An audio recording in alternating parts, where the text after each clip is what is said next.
Okay.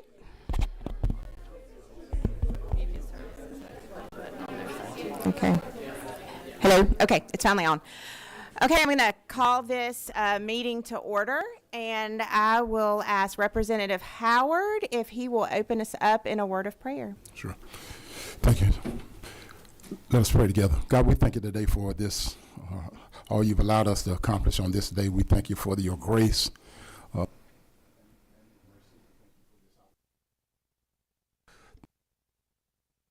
The capacity that your people have elected us to, and give us wisdom today as we look at bills that will affect our children and those communities that we serve.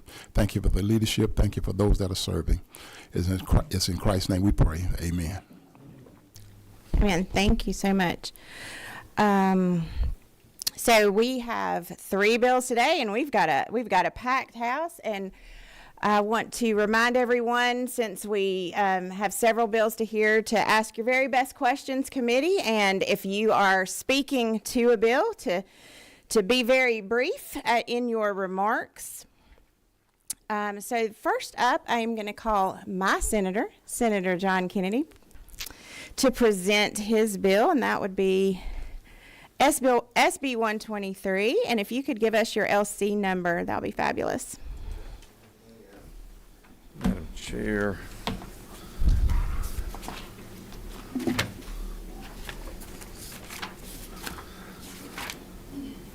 Hopefully we're on LC 492214. Is that right? That's right. Okay.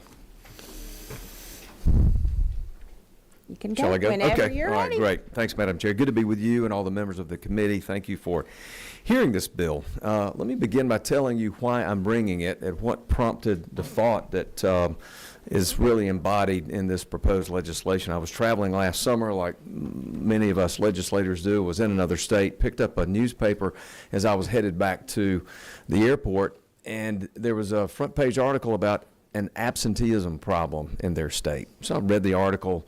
The numbers were pretty astounding. I came back to the office and asked my staff, I said, what are the absenteeism numbers in Georgia? Do we have a problem in Georgia? And in fact, folks, we have a real serious problem with absenteeism. First of all, what is it? So chronic absenteeism is generally thought of and defined as students that miss 10% or more of their school days. So think of 18 days of an 180-day school year where they're missing 18 or more days. So we drilled down further into it and looked at what were the numbers pre-COVID, what were the numbers during COVID, and what are they now?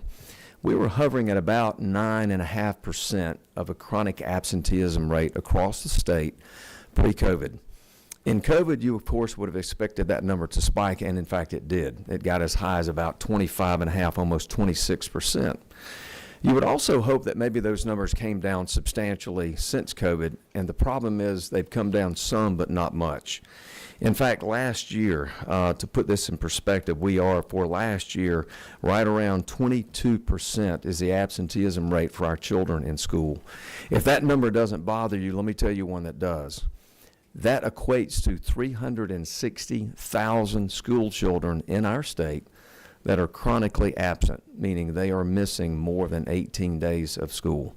Some, of course, much more than that, but at least that number. That's a lot of kids that are not in their seats. I would tell you, if they're not in their seats, they're not going to be getting the basics of what they need. They're not going to be literate. There's a lot of work that's been done by the House and the Senate in the last couple of years since I would, at least from my standpoint, because I'm not a professional educator, had no idea of the literacy problem we had in this state until it got on our radar screen, and now the legislature has moved and is doing things for that. But if the kids aren't in their seats, they're not going to be literate. If they're not literate, they're not going to graduate, and if they don't graduate, they're not going to be able to reach for that. You can call it the Georgia dream or the American dream, but what we want all kids to avail themselves of if they have an education and can go forward. It's not just the education and the academics. It's also children that are missing those days in school.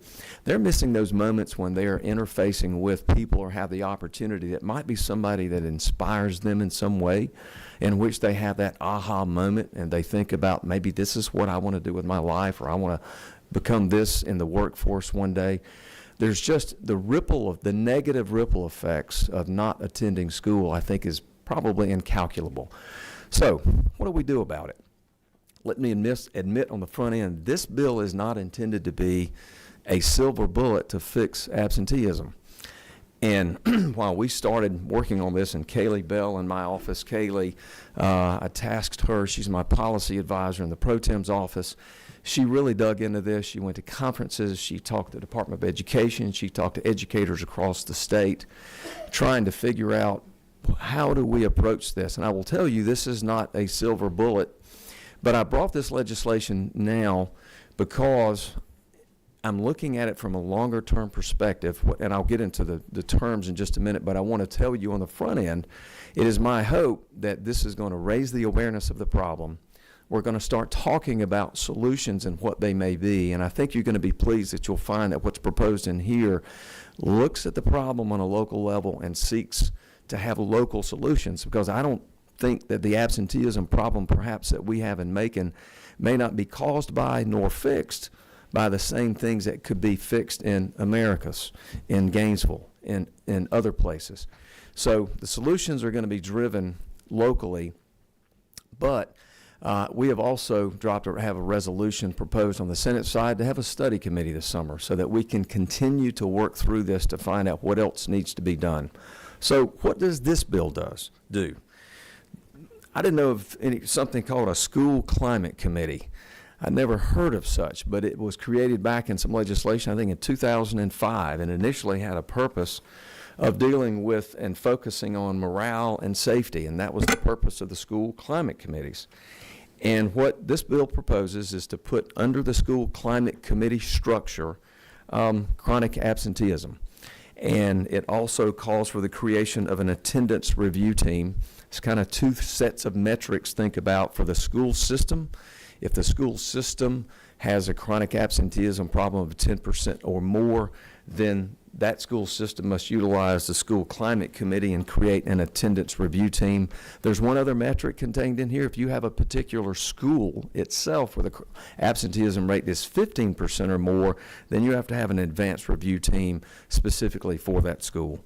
Madam Chair, I'm happy to go through section by section, answer any questions, but I don't want to tarry you too long. I know you've got other bills, so you please guide me on how much more you want me to go into this. Well, my board is blinking, so Okay. I'm going to let you take some questions. Thank you so much for your presentation. Representative Lepton.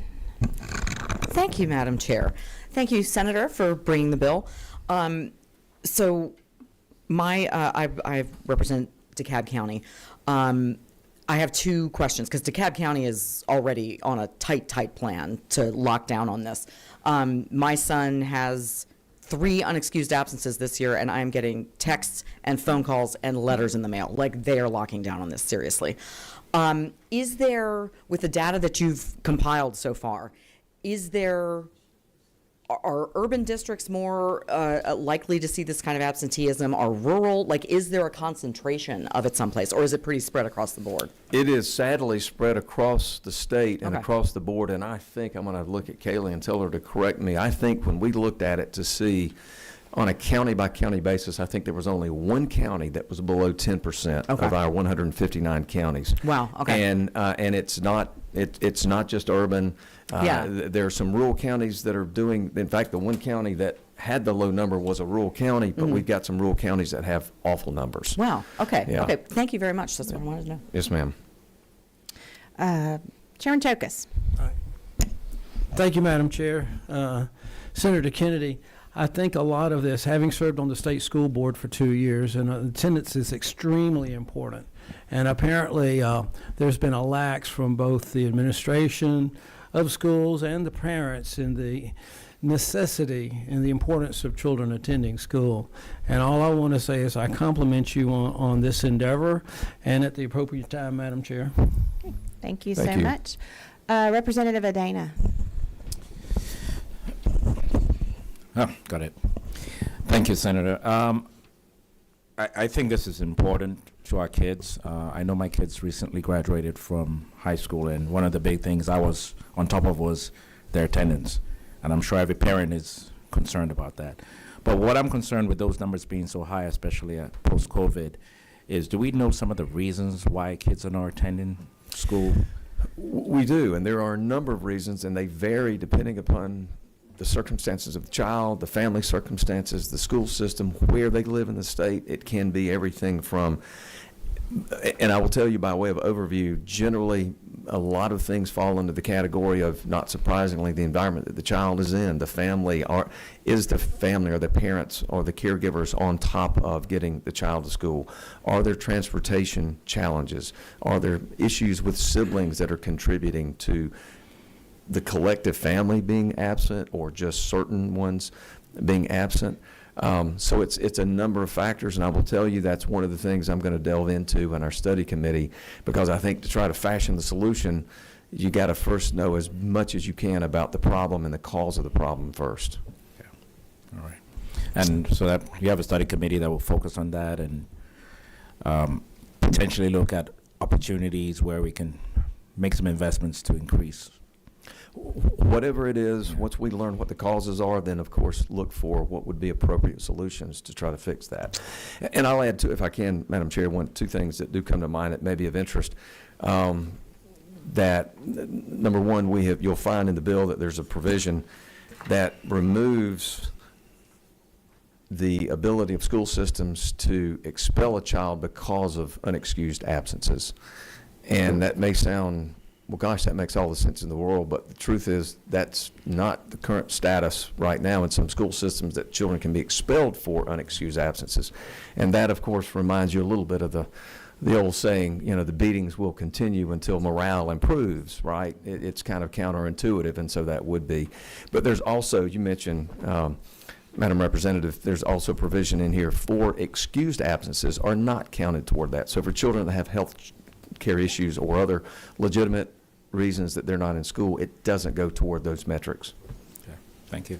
Thank you, Madam Chair. Thank you. Representative Howard, are you number 7? Yes. Thank you. Thank you, Senator, for the bill. Thank you, Madam Chairman. On the, you mentioned the School Climate Committee. Is that committee relevant now? Is it active now? Or is that something that's, I heard you say it was 2005. And I guess my question is leading to the point, this School Attendance Committee, is that going to be something new for the school systems? And how would that be implemented? And will there be funds to follow that if they have to do something different? Great questions. First of all, do these do these committees exist now, the school climate committees? And what we've learned, and this again is something I think we need to delve into, what we've learned is that there are some active school climate committees, and that there are some areas in which there appears to be no activity involving or from a school climate committee. The structure of it, and this is unchanged in the bill, is that it is chaired by the chief superior court judge of that county, and then is populated with a number of folks that are set out in the bill, as you would expect, school administrators, teachers, parents, and community leaders that can be on the school climate committee. And the advanced review team, yes, sir, that is a new attempt to try to bring a focus and hopefully something solution oriented. That part is new. Mm-hmm. Can I follow a quick follow? Yeah, the bill is a great bill. If I can go back in history, we used to have truancy officers that rode the neighborhood to see who's what we call playing hooky from school. So the follow up on that, even in my area, one of my superintendents actually encouraged us to encourage our parishioners to make sure their children go to school. So we did an incentive program where every Sunday we found out who went to school every day, and we gave one a little gift or something just to make sure the attendance will go up. So it is a problem. So I appreciate the bill. Yes, sir. Thank you, and thank you for the comments. Okay, I'm going to slip out. I've just got a note that I've got to go present, and I'm going to turn this over to my very capable vice chairman. Make a motion. Thanks, Scott. All right, good. Thank you, and good luck, Madam Chair, on your presentation. We've got more questions. Let's do number number 16, I think.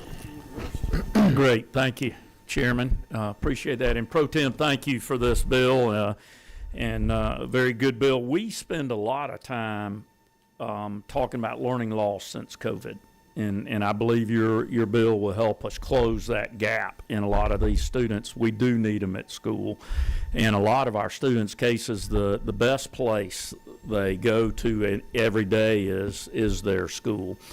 And so I appreciate that. I'm gonna refer to just try to understand this, lines 222 through 226 that you have here. You talk about two different review teams, which I think is a great idea.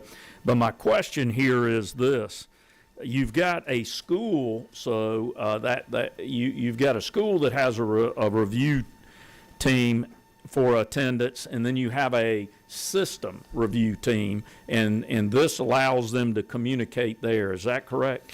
It is, and the school review team only exists if that school is at 15% or more absenteeism. There you go. Okay. Yes, sir. Follow-up question, if I can, Mr. Chairman. Follow-up question. Okay. First of all, I think review teams builds relationship between the staff and the students, and trying to get them to attend. Is your vision on this that those review teams will stay in constant communication with those chronically absent students, trying to get them to school on a regular basis? It is, but I think that whatever they do, hopefully will flow from and as the collective wisdom of that locally formed team to fashion the remedy or the solution for that child. And I think to further add, what needs to be done for one child may be different for what needs to be done for another child. Individualized. Yes, sir. Good. Well, thank you, and thank you for the bill. Yes, sir. Thank you. All right, number 17. Thank you, Mr. Chair. I appreciate this bill very much. Just a quick question on lines 70 through 80. Is this something that's been used in other states, or are you following a model for this? Beginning line 70. 70. You said? Okay. So line 70, of course, well, is the provision I spoke of 72, earlier that no student shall be expelled from public school in the state due to their absences. And that's so that we have a statewide policy. Hopefully that's answering. No, yeah, and I apologize. So it would have been 72 through Okay. 80.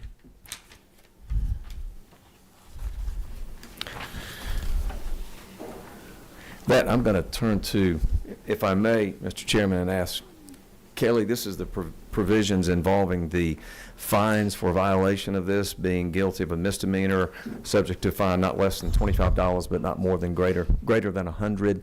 Did we pull that from some model act or experience with other school system, or? It's existing? That's the current language. Okay. Okay, thank you.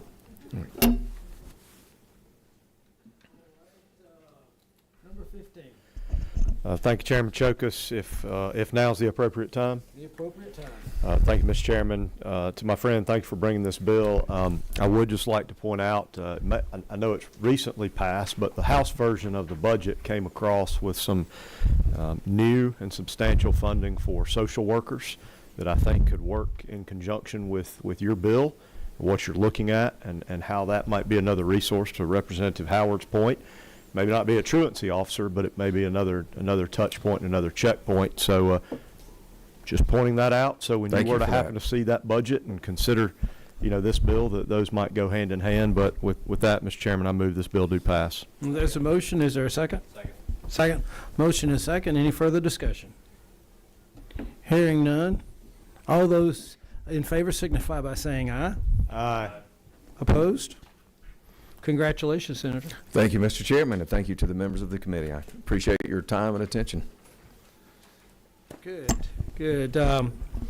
Next up is Senator Dixon with Senate Bill 82.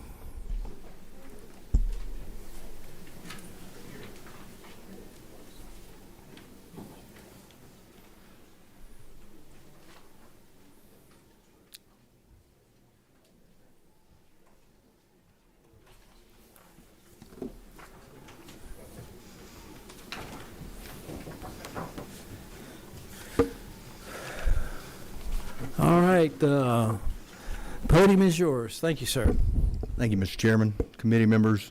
I appreciate y'all allowing me to bring SB 82 before you today. It addresses the state charter school access issue by incentivizing local school districts to approve more charter schools and holding districts accountable if they repeatedly deny high-quality charter school petitions at the local level.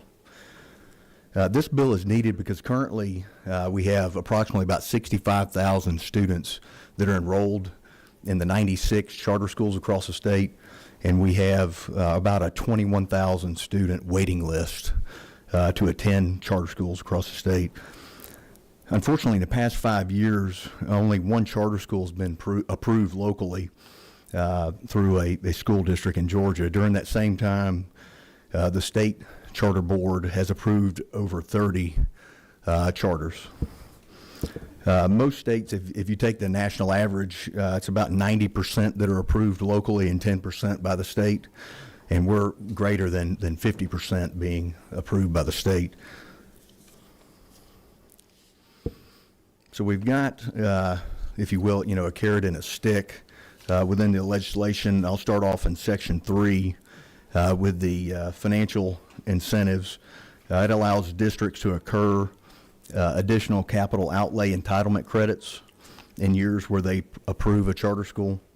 And if you move to Section 5, districts would earn $250,000 for the period of 3 years when they approve a new charter school locally.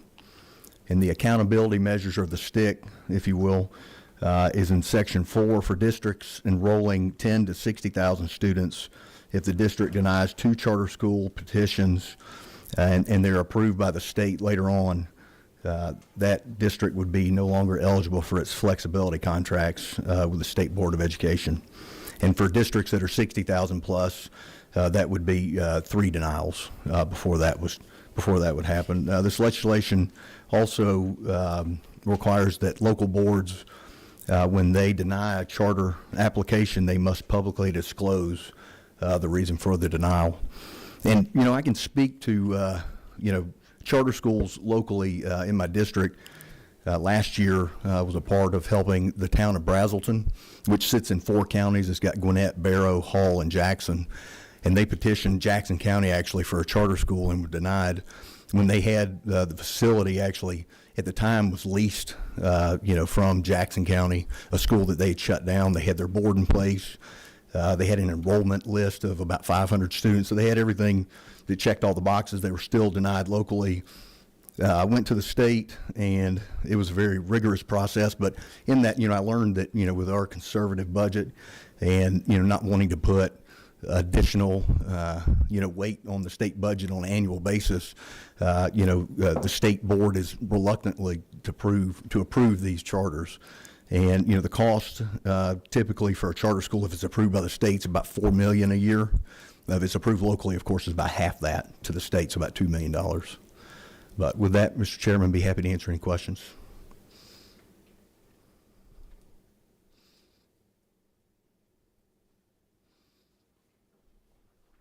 All right, Senator, thank you.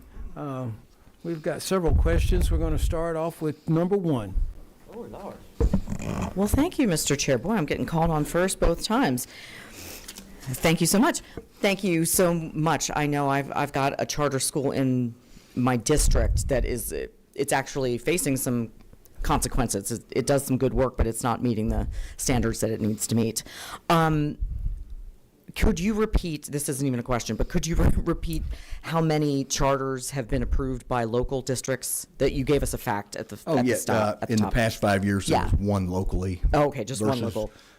Around 30 at the state level. Okay. And one thing that you did bring up, Mr. Chairman, if I may, is one thing that the charter schools are held even more accountable than your local school district because they're a 5-year charter. If they're not performing as you spoke about or underperforming, they can be shut down. Yeah. So I mean it is a. And I think that's a good thing. Just my opinion. Right. Yeah. There are metrics to measure these things by. Yes. One of my concerns with this is that the carrot is subject to appropriations, which might not always be there. I'm afraid that with it being subject to appropriations, a school may count on, they're like, hey, we followed the rules, we did the good thing, we approved this great charter school, but the money isn't coming. Is there a way to solidify that a little bit so that it can be not a carrot that's dangled and then taken away, potentially? Yeah, no, good point. And, I would, go back to my point of, on average, if a charter school is approved at the state level, so it costs about $4 million a year versus the $2 million, so you cut that in half, and the $250,000 would be a small amount. Okay, so you're compared saying the to savings but from would be becoming happy a... to discuss that Yeah. with you, or Okay. amenable to Great. firming that up. So. Great, thank you very much, I appreciate it. All right, we're going to go in order. Number 2. Thank you, Mr. Chair. So my question delves around lines 112, lines 126 and 141. When talking about the definition of corresponding petition, my concern is when it goes through the local process. Of course, local process to me is important that it goes through that local process. When it goes through local process and the petition is denied, and then it comes to the state, do they use the same? Do they go by the same rules? Is that corresponding petition the same as the local corresponding petition? Yes. So if the school defines these are the things that it did not meet, are those also the same items that they did not meet to be denied? Are those the same? Is it the same petition that's being submitted and then they go through that? Yeah, I would say, going through the 4 Points Academy is the name of the school in Brazelton that opened up in the fall of this year. And I can speak more to the state process and what they go through, and it was very rigorous.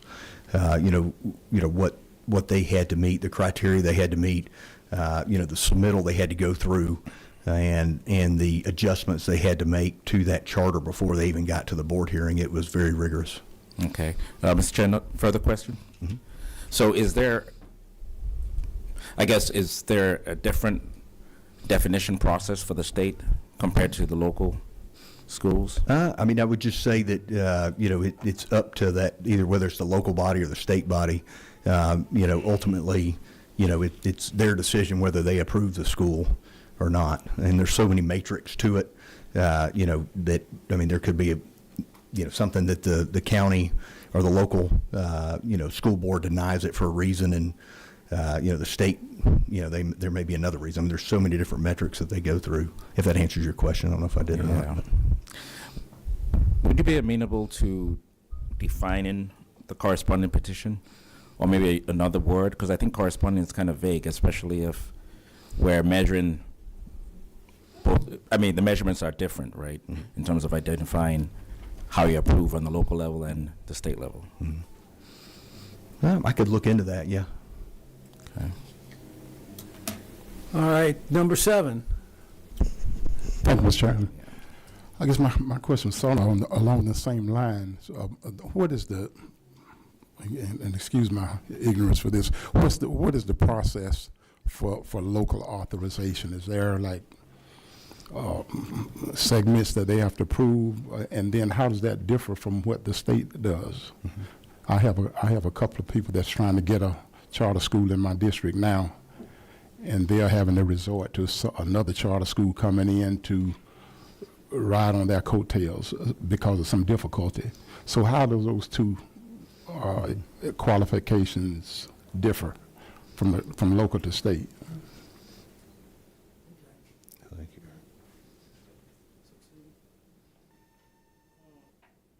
All right, I think that the Speaker Pro Tem will be able to answer that question a little bit better. Number 16. Just mention 2 things. The first on the appropriations. So anything that we put into law short of a tax deduction or a tax credit is subject to appropriation. So, we can't supersede if the money isn't there or the money isn't appropriated. So that would be a common language to put. If I just wanted to clarify that. On the corresponding, so a petitioner that would, in this case, would have applied both to the same petition to the local school system, and then the corresponding, that is where the word corresponding comes from, the same petition to the state charter commission. So if what this is pertaining to is if the local board denies it, and then the state charter commission, Charter Schools Commission approves it. That's what it's referring to. It's the same petition, same terms. That's common. And on the backside of that, what is the process for evaluation? Is the evaluation process is it still the same for local charters and state approved charters when Yes, it comes to it is. on the backside? Okay. Yeah, it is. And like I said, this bill, it offers the carrot and the stick, or 2 carrots and 2 sticks, depending on the school system side, to incentivize, I guess, if you will, that if they do have a good petition locally, that they take a good hard look at it instead of denying it, for lack of a better word, sometimes, if they are high quality. I mean, you're looking at school choice there, you're looking at, dollars potentially being averted away from the local school system. So knee-jerk, they are apprehensive to approve these charters. I'm going to call on Madam Speaker Pro Tem to give a little bit better thought to that.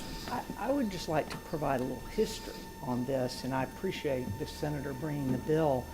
I had the first state charter school authorization bill back in, I think it was 07 or 08. That was born out of frustration. I brought my notes from charter school legislation that I had worked and kept over the years.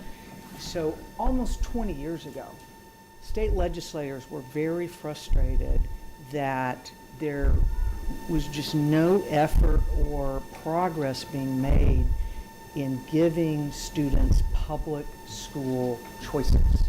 And so they just weren't authorizing them at the local level. So we eventually, in, I guess, 12, passed a constitutional amendment statewide. It passed overwhelmingly in almost every county in the state. The highest percentage passage was in Clayton County. 71% approved it. And again, it was because the parents don't care about our politics. They just wanted more options. And we thought, wrongly, that would encourage local school systems to go ahead and approve locally authorized charter schools. It has not. So the fine senator mentioned 1 in 5 years have been approved. I believe it's been 3 in 10 years. And the state has 52 now, rough, give or take 1. And this is coming from a place of believing that it is better if they are locally approved, they use local dollars, they have local input, it's run by the local school system. And it hasn't seemed like carrots alone have worked. And so this is just, there was some real positive and not so positive incentives built into the bill to further encourage local authorization of charter schools and giving parents and students more options. And so I appreciate your efforts with this bill, Senator. I just want Thank you, to put Madam that Pro in Tem. perspective. Thank you, Mr. Chairman. Tough act to follow. Madam Pro Tem there, really the author and who's put this together and has incredible years of experience. So I'm not going to reiterate the things that she said. I'll try to build on it. We are at an absolute tipping point right now as it relates to charter schools, and an unsustainable one. And so that's why I appreciate you bringing this bill. If you look at other states, the way they fund charters is, we're 80-20, maybe 99-1, state versus local. If you survey other states, it's the exact opposite. And to the Pro Tem's point, these ought to be locally designed, locally approved, and we're just out of whack. And so I think this is going to get us back in line. The only thing that I'll highlight is kudos to you. This bill passed on a bipartisan basis, 44-9. It's rare we see bipartisanship in the Senate, but it did with a majority. Especially me. No, with a majority of Senate Democrats voting in favor of this bill, and I think even Senator Estevez getting up in support of the legislation. So I can't think of a better, more bipartisan bill for us to get through. So thank you for bringing this. Thank and you, at the appropriate time, Representative. Mr. Chair. Acknowledged. Thank you. All right. All right. I know we have further questions, but both of those individuals have already asked questions, and we have 14 people that are interested in speaking on the bill, and we've got about 20 minutes left. So what we're going to do is we're going to limit y'all's comments to 1 minute each, and I'd like y'all to be on deck and ready to go because I want to give everyone the opportunity to speak. So, Senator, if you could just stand aside for a few seconds and let's have all these people come to the podium. First, Donovan Head, and then Angela Lassiter, if she could be on deck, ready to go, and Denzella Watts. So those three first. And go ahead, sir, but please limit it to a minute. Sure. Thank you, Mr. Chairman, and Madam Chair, thank you for the long history of support. My name is Donovan Head. I'm the Executive Director of the State Charter Schools Commission of Georgia. While SB 82 is not an agency bill, we strongly support it because it levels the playing field for charter school authorizations in Georgia. And thank you to Representative Hilton for bringing up the bipartisan nature of the support in the Senate. We are very thankful for that. We have, I heard the number mentioned, we're actually now at 56 charter schools in the state. Hurry. Is that a minute now? 30 seconds. Okay. I just want to clarify real quick on the back end. We do have a rigorous petitions process. We don't control the local level, but we only approve about a third of the petitions that's come before us. We have a record 50 petitions right now. We cannot sustain that. That's got to be, this is why we need some balance here. We have the Office of Charter Schools Compliance that can help us. I can meet with you a little later to explain that some more. So thank you. Thank you. Thank you. Angela, you're next.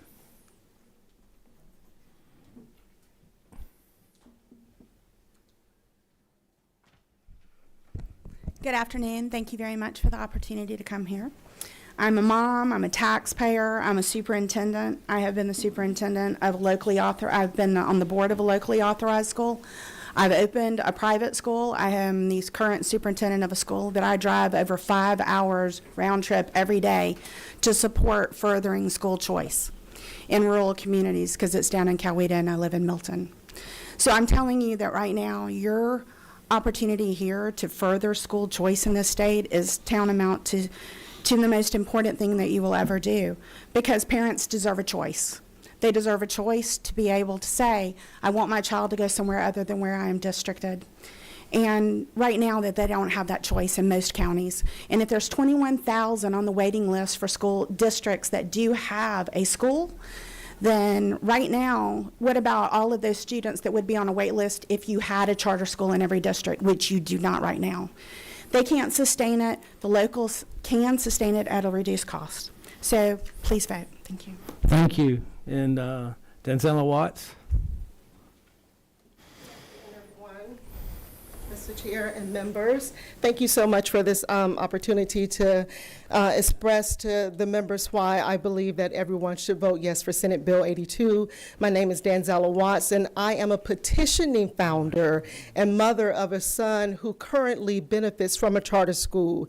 Before embarking on this quest to make a difference by becoming a petitioning founder, I worked for the public school system, and many parents and families all benefited from my role as an educator and leader. As a current petitioning founder, and like many petitioning founders before me, my founding board and I were denied a meeting with the local district to discuss their students' needs and how our proposed charter school could support the district's plans for school improvement. Since I've worked in the educational field for many years, I understand that every child is unique. Therefore, I don't understand why school districts resist the unique opportunities that charter charter schools bring to their districts. If local districts continue to Thank you. put roadblocks around it, can I say this last statement? Then the only ones harmed will be the only ones who truly matter, which are our students and our children. Thank you guys so much. Thank you. Please remember, you're taking away other people's time. Okay. Lasarm Farouk, I hope I didn't misspell it too bad. Okay, Justin Pauley and Tiana Stevenson, y'all are ready to go. So we'll start with Lasarm.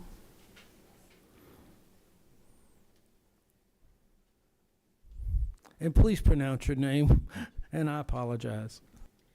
My name is LaShawn Farouch, but I will waive my comment for the sake of time. Oh, thank you. Very good. Justin Pauley? You just made a whole bunch of friends.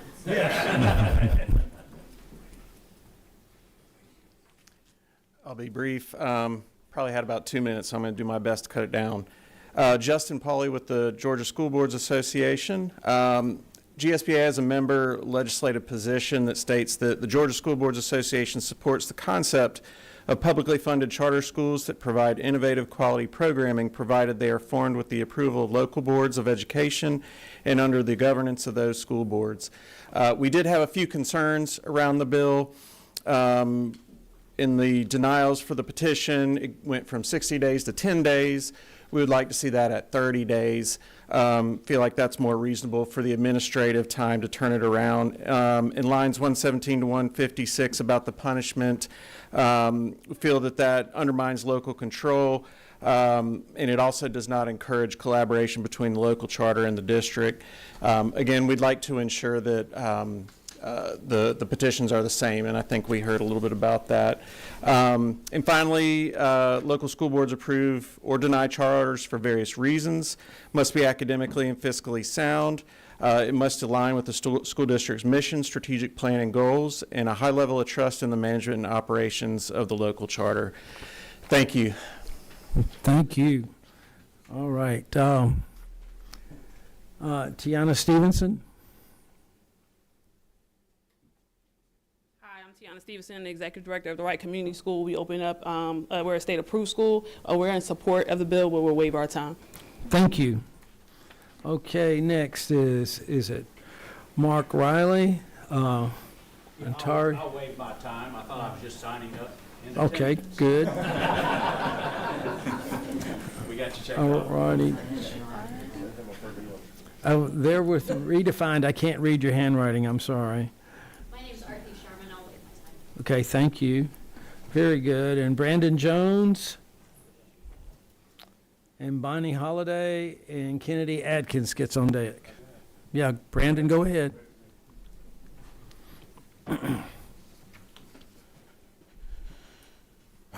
Good afternoon, esteemed members of the House Committee. My name is Brandon Jones, a resident of Cobb County.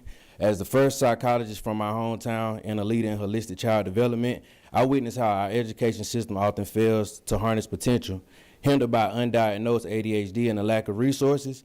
My journey exemplifies the system's shortcomings. When I moved to Atlanta at 19, my imagination met realization, a world where education serves as a bridge and not as a barrier. This bill represents that promise, a shift from constraints to opportunities, nurturing the diverse needs of our youth. Living and working in Cobb County, I've observed educational disparities linked to zip codes, which are not the fault of our children. We can rectify this with more charter school options, granting equitable opportunities for all. By passing this bill, we declare our commitment to dismantle barriers and open new paths, ensuring every child can succeed to their fullest potential by any means necessary. Thank you. Thank you. Okay, Ms. Holiday? I'm Bonnie Holiday from the Georgia Charter School Association. We support and we waive comments if there's any questions you can let us know. Thank you.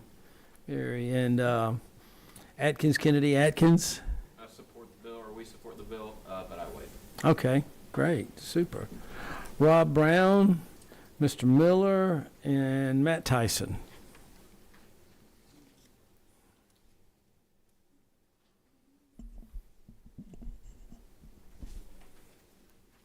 Good afternoon, members of the committee.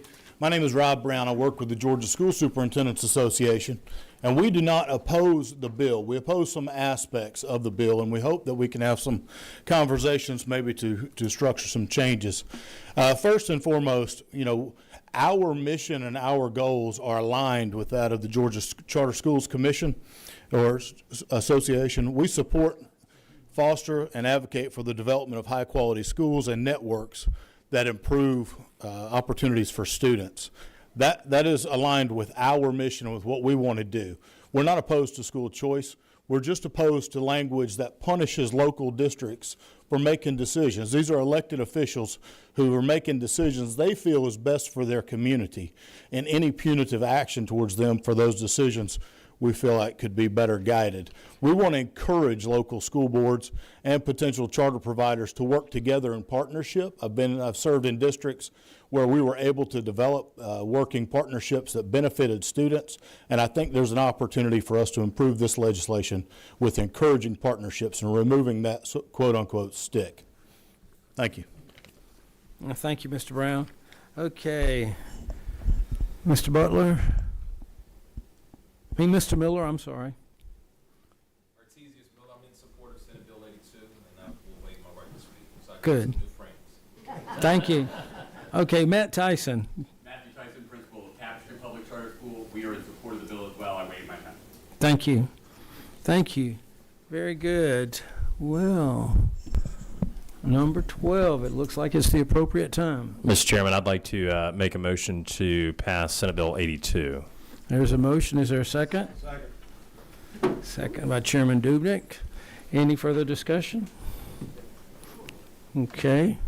All right. Seeing none, let's vote on it. All those in favor of Senate Bill 82, I'm not going to read the LC. In favor, please signify by saying aye. Aye. Opposed, like sign? Please note that there were 2 opposed, but it passes. 3 opposed. Okay, 3 opposed, but it passes overwhelmingly. Thank you. Thank you very much. Congratulations, Senator. Cool. All right, next up is, this will be a hearing owning. Representative Paris, please take the podium.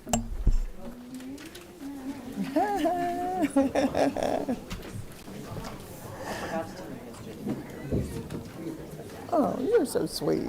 Thank you. Yeah, let me tell you, thank you. I just didn't curl it. That's all. I just woke up and we have to go. Yeah, good to see you. Okay, see you.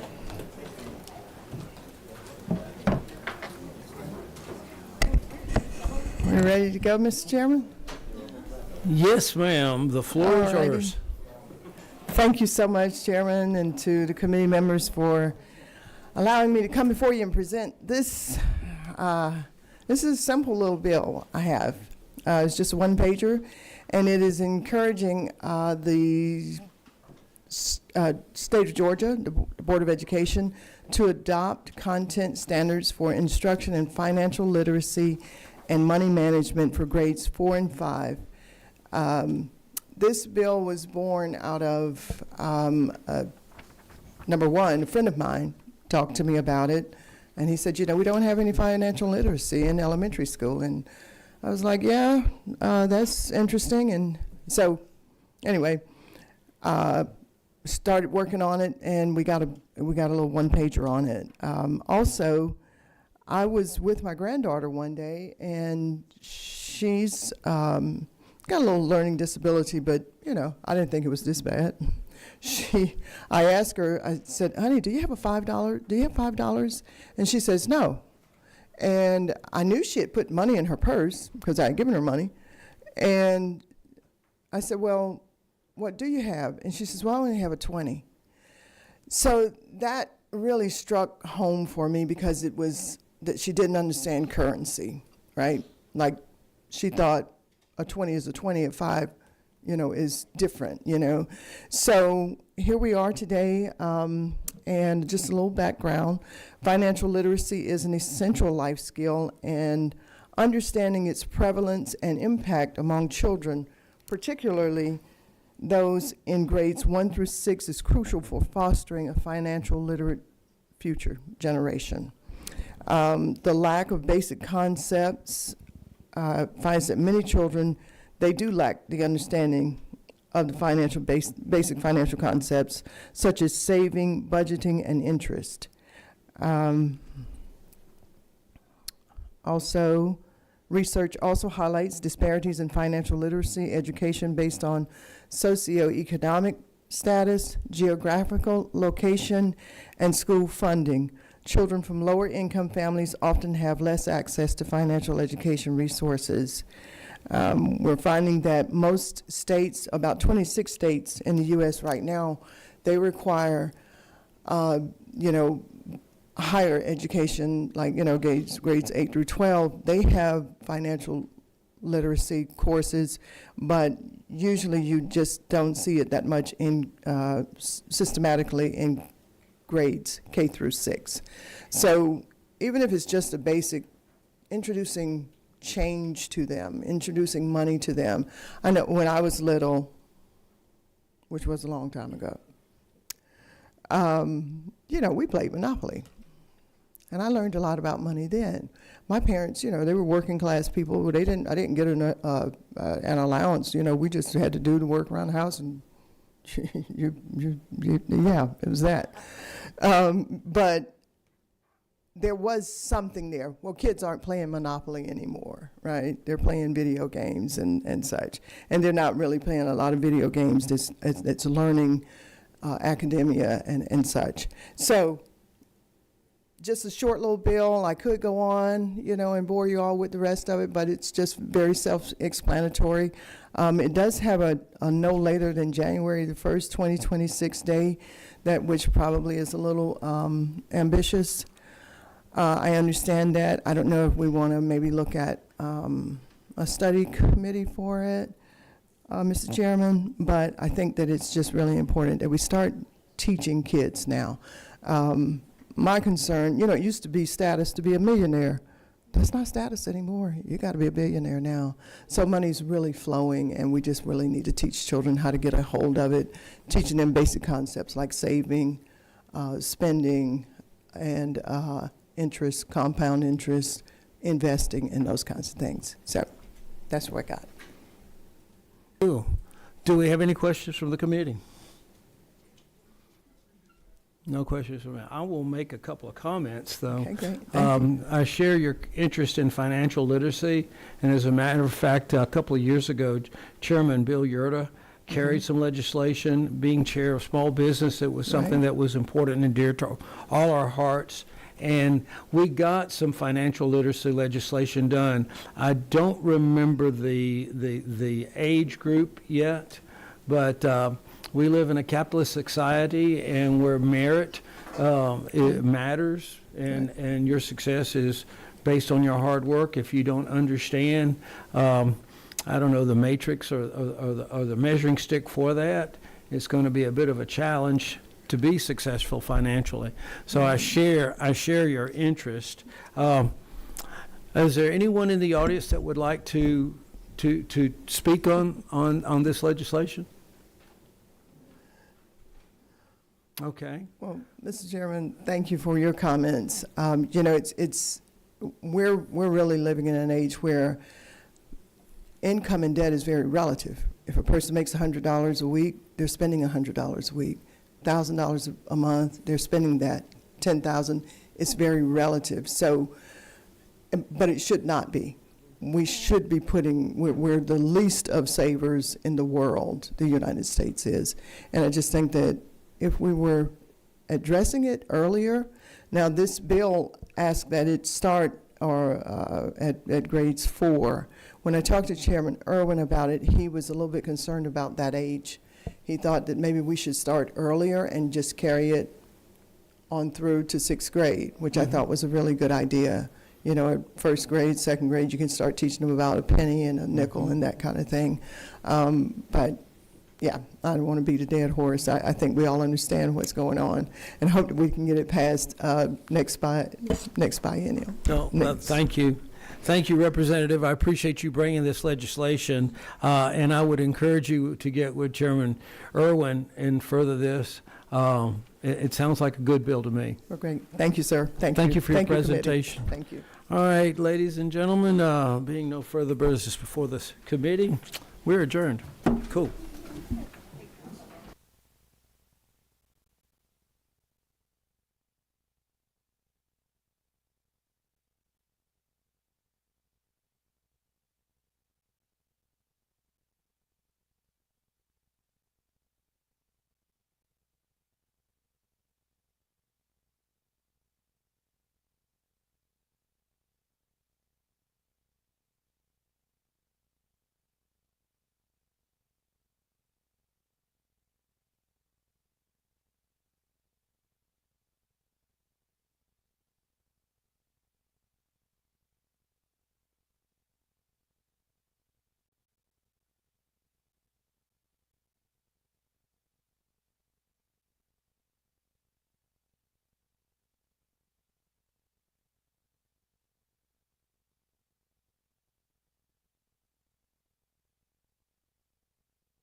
Okay, glad everybody's here. We'd like to get this meeting started. We do have quorum. So before we get started, do we have any teachers or students in the house or have taught? None? Well, we thank our teachers and students, so that's great.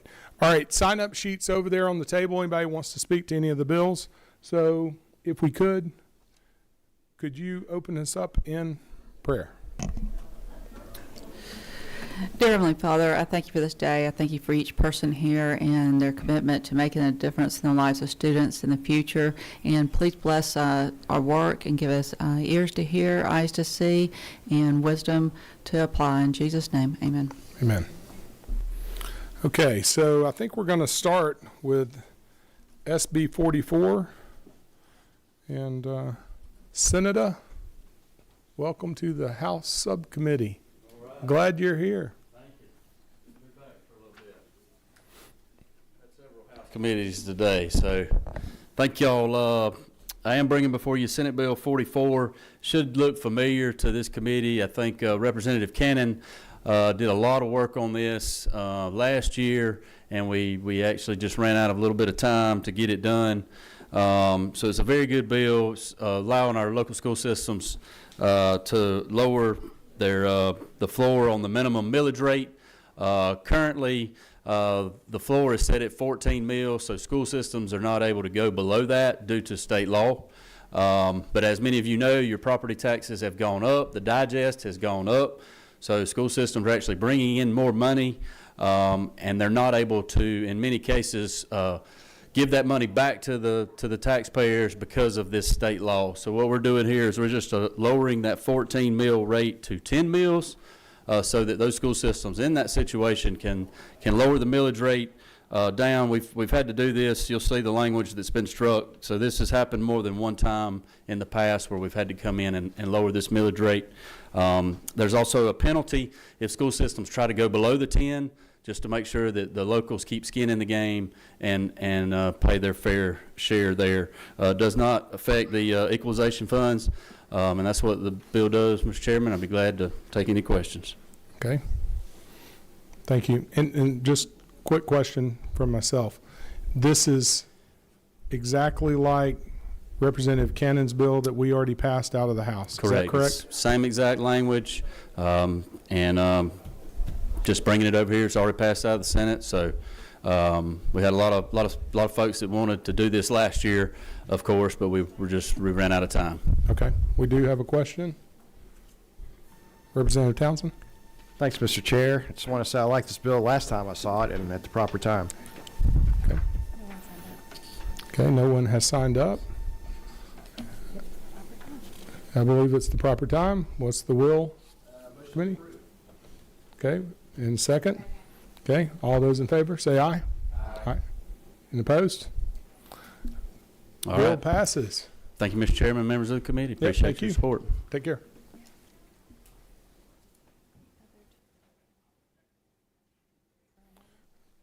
Okay, we are waiting on a couple of senators, so we'll stand at ease for a moment till we're ready. Thanks.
We have one voting. Right now, they'll be here shortly, so patience. That will be on SB 17. They'll be here shortly.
We are so thrilled. We're back. Senator, glad you're in the House. Yep. Apologies, I was late. We were, I didn't even bring the right folder. I'll wing it. We were passing good bills and bad House bills. I apologize. Hold on, I think the mic's going off. Yeah. Oh, wait, we're having mic I'm problems. just being honest. Sometimes I guess I'm too honest. So basically, Senate Bill 17, Mr. Chairman, is Ricky and Alyssa's law. Ricky Aspinwall, who died at Appalachia, and Alyssa Aldahef, who was killed in the Parkland shooting. This bill is named after. Basically, this bill is the same bill that y'all have taken up in the past related to mobile panic alert systems basically being installed in every school in Georgia. Formerly known, well, in the bill, Alyssa's Alert.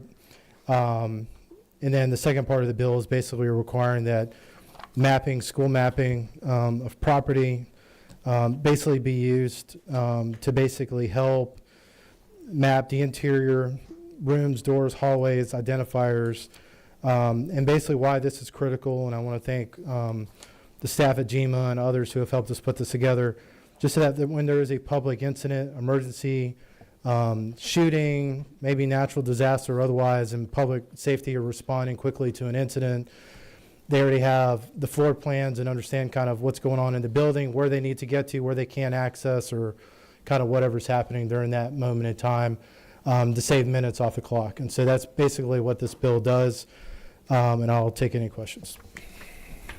Okay. Any questions from the committee? Okay. Number 8. Hey, Senator. How you doing? What's up? How are you? Doing well. Quick question on just price tag. What would be the estimated cost per school to install? So I didn't bring my notes with me. I know there's a, per school cost. It's probably less than $10,000. And with all of the funding from a school security perspective, we've seen in the amended budgets that we all have passed, the governor's proposed, from talking to, my school districts and others around the state, just to be honest, I think there's more than enough money to fund these initiatives. I think the concern going forward, and I've expressed it to, both sides of the aisle, is I think the accountability of how this money is being spent, make sure it's being spent on the right technologies, that technology being, installed in these schools is accurate, it is working. And I think this is an example of it to make sure that, our local law enforcement and public safety, E911 leaders are in the middle of this, partnering with our school districts to make sure that it's operable and there's no issues when, there's a school incident. But I think in terms of cost, this is, for me, cost is not an option in terms of, protecting our kids. But at the same time, I think this General Assembly over the last few years and going into the future has made historic investments into school security to allow these things to happen. One more quick question, Chairman. Yes.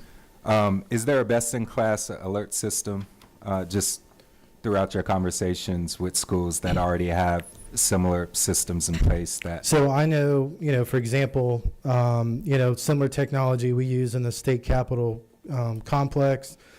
I know when we first did this bill and talking to my colleague, Senator Estevez, I think the City of Atlanta Public Schools was one of the first to implement this, and it wasn't more so for, tragic events like we, hope to avoid, like at Appalachia, but it was, for, somebody having a health incident in a campus, a student, a teacher, a staff member, a bus driver, to get people there faster. Best in class, I think, my school district probably in Polk County, they have this system, they have metal detectors, they have everything you could humanly have to protect an incident. I mean, I've said for the record, I don't think that everything we do, could ever, unfortunately, stop. If somebody's willing to want to get a gun into a building or do something, they're going to find a way to create mayhem and make that happen. But I think it's our job to make sure that the leaders of our schools and our public safety folks have every tool that is reasonable and appropriate proactively to, I think, address those situations or be reactive when they have to. Thank you for bringing the bill. Great question. Thank you, sir. I have a question. Currently in the state, public or private, how many would you say are out there? So my understanding, I couldn't speak to private, but I know over half the school systems in Georgia already have some sort of mobile panic alert systems. In terms of school districts that are doing mapping, I don't have an exact number, but I know that there are some that do it, and then there's some that they're not. Everybody submits a school safety plan, at least now they do. I know we've had a couple school districts who were not doing that, even under the law we passed over the last couple of years. But this is to enhance even that school security plan, because I know some school security plans, would talk about, maybe facilities or getting students out the door or what happens in those incidents. But as we've heard from, the Georgia Chiefs Association and others, we have circumstances where a police department, a sheriff's office, or their SWAT team may literally walk into a building and look for a map of the school, the floor plan, the evacuation plan, rip it off the wall, and then in real time, those officers are using that to get to wherever they need to get in the building. And so we're trying to eliminate that so that when somebody walks into a building or before they even arrive on campus and you're the police department, you're the GBI, you're the FBI or whatever, you already know the layout of the school and the piece of property, and you already are, strategically making the moves before you arrive to get to the assailant. Okay, thank you. Thank you. All right, we have another question. Number 16, Representative Townsend. Thank you, Mr. Chairman. Chairman, thank you for this bill. I like it. I've seen it before, as you know, and as a former superintendent, we used the quick alert system as well, and it was useful for health reasons. It was used for a fight or something like that. You needed somebody on the spot. That's a good way to use it. They're just both time-saving measures, and you can't always prevent loss, but hopefully we can. If not, we can make it a limited loss. So thank you for this, and at the proper time. Thank you, sir.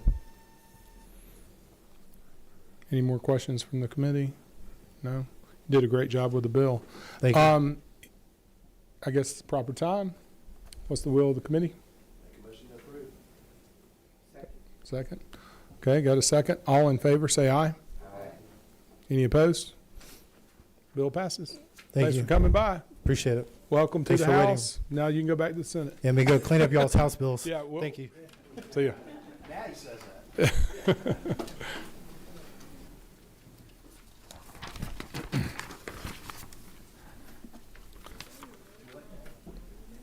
Okay, we are still waiting for the senator from the 50th. He's still in Ways and Means, so we'll be at rest here for a few more minutes.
Okay, just an update. Senator is currently presenting, so we're not sure how long this will be, but I would say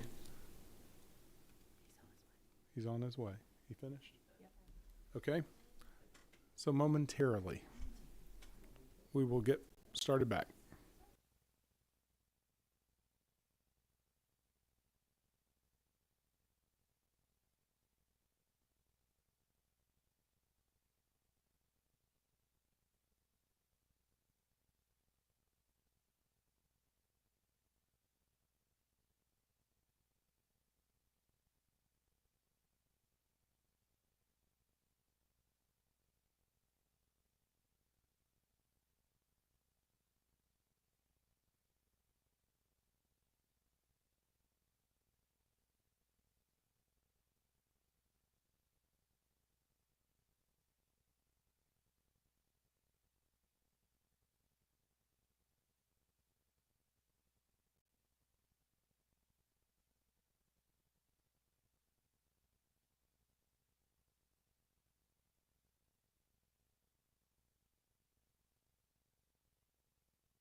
You know, we're thankful you're here, Senator. You were running like the wind. You need a break. Can you breathe for a second? I think I'm all right. Okay. Thank you for being here. So we're going to get back started. Senate Bill 154 and the Senator from the 50th. Go ahead. Yes, thank you, and I apologize for being late. You can blame it on Chairman Kelly across the street. So I decided to do this bill originally because of some campaign statements that were made by our president. He stated that he was going to do away with the U.S. Department of Education. And so what I did was I looked, with the help of Ledge Counsel, at the official Code of Georgia annotated. As it sits now, there are at least 25 references to the U.S. Department of Education in our code section. Of the most consequential, and why this is important, is when you graduate from dental school, nursing school, optometry school, dental hygienist school, if you want to be a public safety officer, you have to graduate from a school or university that's accredited by the U.S. Department of Education. Obviously, if the U.S. Department of Education is disbanded, then this summer, when those professionals begin to start graduating, technically, we would not recognize them as being accredited and eligible for license. And so what this does is wherever the U.S. Department of Education is referenced, there's just a comma and it says, or its successor. Who its successor is, we are not aware of right now. It may be kicked back to the states, or it may be another federal agency, but that's not for us to decide. What's for us to decide is just, do we want Georgia to be prepared or not? And this will help Georgia to be prepared if and when the U.S. Department of Education is disbanded. And you know, timing is everything, and I had no way of knowing this was going to happen, but if you haven't seen the news lately, I think the U.S. Department of Education is probably on its last few days, if not weeks. Weeks, if not days, excuse me. And I'm happy to yield for any questions. Okay, you do. You have a couple of questions. All right. All right, let's go to number 7. Thank you so much for bringing the bill and kind of foreseeing what needs to happen in the code. My only question is, whatever the successors, we will then go back and update the code. Is that correct? If needed, yes. That way the code is clear what the successor is. And would you be open to that? Yeah, I think if this kind of gets us to where we need to be so that we can move Right. forward, and then whatever determination is made as to who is going to be the oversight for those schools, licenses, et cetera, then we would obviously be able to adjust the code at that time. Thank you so much. Okay, number 4, Representative Wilkerson. Thank you, Mr. Chairman. Just taking a look at this here, because I think you're in a very dangerous place trying to read the minds of people in D.C. And the president. What happens if we don't do anything today? Does anything actually happen, and who does it happen to? I think the consequences are pretty grave. I mean, we want to be able to graduate police officers. We want nurses to be able to graduate, dentists, hygienists, massage therapy, psychologists.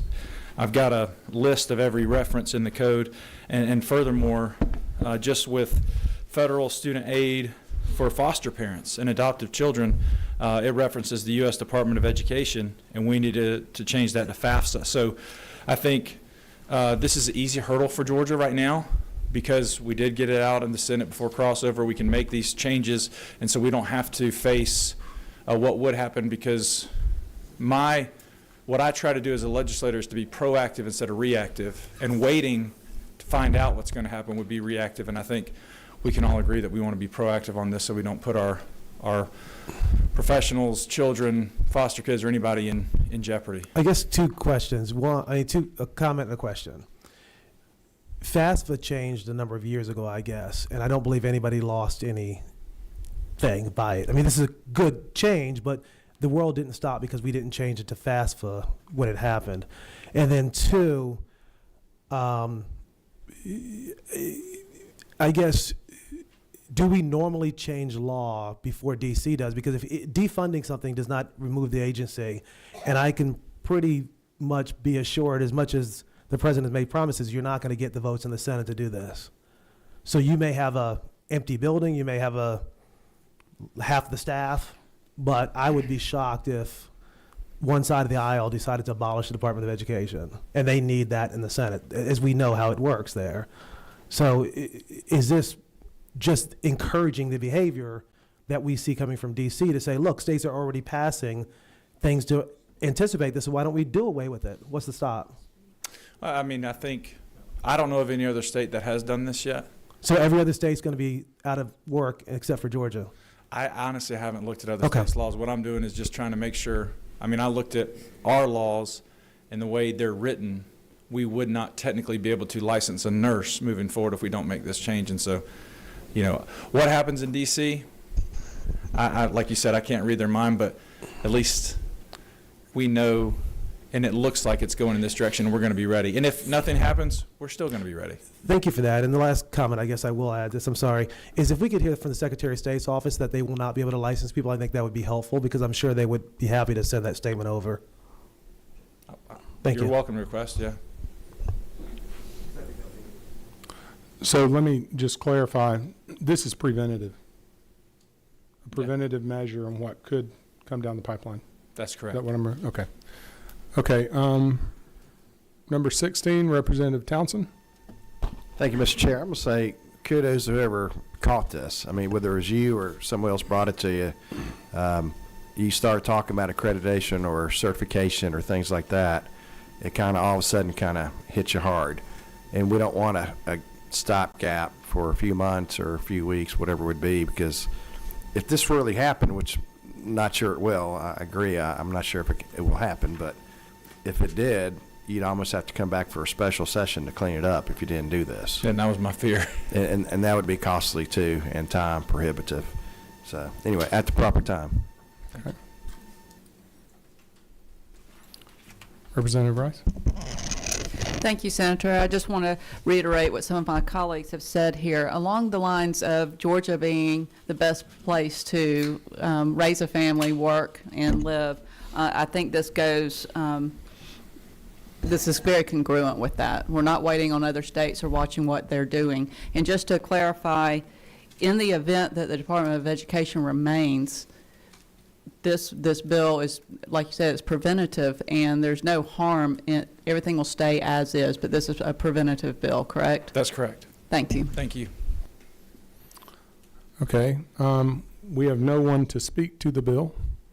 No other questions. So what's the will of the committee? Make a motion to approve. Okay, hold on. Second. Would the author be open to any amendments? Okay, it's time for amendments, recommendations. Number 4, Representative Wilkerson. Thank you, Mr. Chairman. And I get where you're going and being proactive, I guess. Would you be open to offering any kind of amendment saying upon the abolishment of the U.S. Department of Education, we will do X, Y, Z? That way we are prepared and doing exactly what you asked. So just say that this language is only effective upon. Is that possible? I think that was an idea that was tossed around in the Senate. I actually had an amendment to that effect prepared for the floor, but after discussion with both parties in the Senate, we felt it was better just to keep it as is. So I'd rather not slow it down just in case something were to happen with the U.S. Department of Education, but obviously I'm open to the will of the committee. This is y'all's committee, so. And I appreciate that. respect I'm just trying to get rid of those 17 no votes, and I think this may or may not help at least some of that, because while they may not have accepted the amendment, they all voted no except for one, I believe, down on my side of the aisle. So if we can help you get to what you're trying to accomplish, I would love to support it. Well, like I said, I mean, I'm open to the will of the committee, so. Okay. Number 15, Chairman Irwin. Thank you, Mr. Chairman there. This question is for you, Chairman. Would you allow Legislative Council to offer comments on that amendment right there and whether that affects this law negatively or positively? Okay. Legislative Council? The amendment that Representative Wilkerson, I think, is contemplating would be pretty straightforward. We would amend Section 4 of the bill at line 70 to reflect essentially contingent effectiveness, and I can propose some language to that effect if that is the request. My one caveat to that would be that I would recommend that you would not have the contingent effectiveness apply to Section 3 of the bill. Section 3 of the bill is a cleanup provision that is modernizing the language in our code, so that would be good to move forward regardless. If there was an interest in contingent effectiveness, then I would have that apply to Sections 1 and 2, and that language would be to the effect that the bill shall be contingent effective upon an official act of Congress abolishing the U.S. Department of Education or otherwise terminating its existence. If it was amenable to the committee, I would just ask for that. I guess the permission to kind of perfect that language, but that would be the thrust of the contingent effective language applicable to Sections 1 and 2. Okay, back to you, Chairman Irwin. Again, to you, Mr. Chairman, I would like to hear the response from the author upon that again after the discussion from Legislative Council. If I may, I understand the will and you not wanting to have the appearance of encouragement for this, and I understand that politically that's something that's sensitive right now. For me personally, I don't see that really changes the bill or the effectiveness of the bill, because upon the dissolution of the U.S. Department of Education, it will still have a successor. So it may not be of substance, in my opinion. But like I said, if it's the will of the committee, then it's the will of the committee. But I don't think it necessarily adds to the substance of the bill, but am open if that's the will of the committee. Okay, we have two more questions. Number 6. At the proper time for due pass for the amendment. So you would be, did you offer that amendment? Do we have the, he's actually working on the language, I think. I can propose the correction. Okay, go ahead. Okay. I would replace line 70 to read sections 1 and 2 of this act shall only become effective upon an act of Congress repealing the establishment of the United States Department of Education or otherwise abolishing the United States Department of Education. Section 3 of this act shall become effective on July 1st, 2025. And then I would make a conforming change in the title at line 6 to reflect that we would have an effective date and a contingent effective date. I would like to make that motion.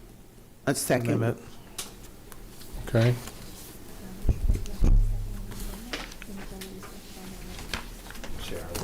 You waive? Okay. Yeah, and So we have a, Mr. go Chairman, ahead. if I may, Sure. I actually, now that I'm thinking about it, I probably support this because if it is to be dissolved faster, if it were to be dissolved tomorrow, his amendment would help that. So right now, it's effective on July 1, 2025, and if it were to be dissolved in the next couple of weeks, this would actually help that. So I would see that as a friendly amendment, and I appreciate it being offered. Okay, we have a first and a second on the amendment. No other discussion? Those in favor, say aye. Aye. Any opposed? Okay, the amendment passes.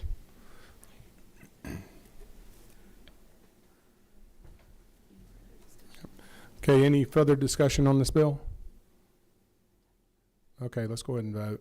All right, all those in favor of the bill, say aye. Aye. Any opposed? All right, bill passes. Thank you very much, Thanks. Mr. Chairman and members. And I apologize again for being tardy. That's all right. He was ahead of me in line. And we're adjourned.